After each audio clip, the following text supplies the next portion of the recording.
In our first reading for today, St. Paul exhorts the Corinthian community to give generously to the collection in Jerusalem. And he says something very profound in order to exhort them to do so, which explains the mystery of Christ and his incarnation, his death, and his resurrection, and his gifts to us in a beautiful way. He says this, "For you know the gracious act of our Lord Jesus Christ, that for your sake he became poor, although he was rich, so that by his poverty you might become rich."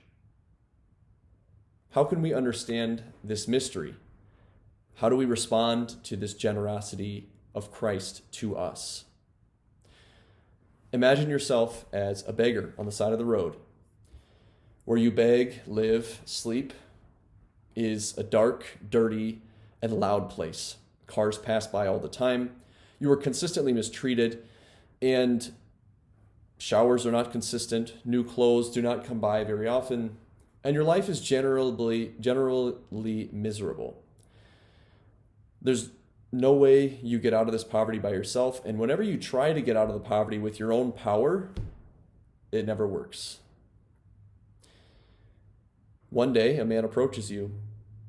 He looks at you full of love, and he says, "Would you like something to eat? You're welcome to come to my house if you'd like, to take care of whatever needs that you may have." You are shocked and a bit uncomfortable by his generosity, but you agree to it because the man seems to be full of love. His house is the most beautiful of all houses, and it's full of light.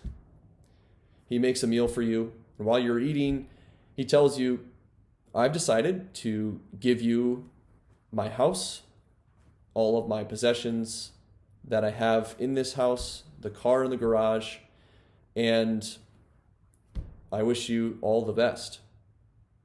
You're shocked by this, absolutely dumbfounded on why he would do this. And before you have time to respond, he's already given you his keys, his passwords to what you need to have passwords for, and he leaves.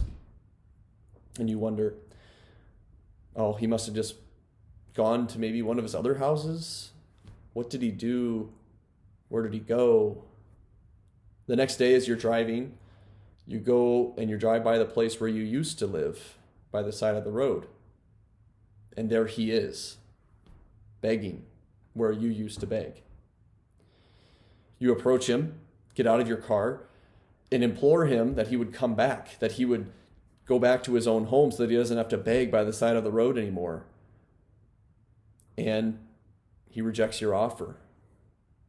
And you ask him, "Why are you doing this?" And he says, "Love knows no why. Go and give generously as you have received generously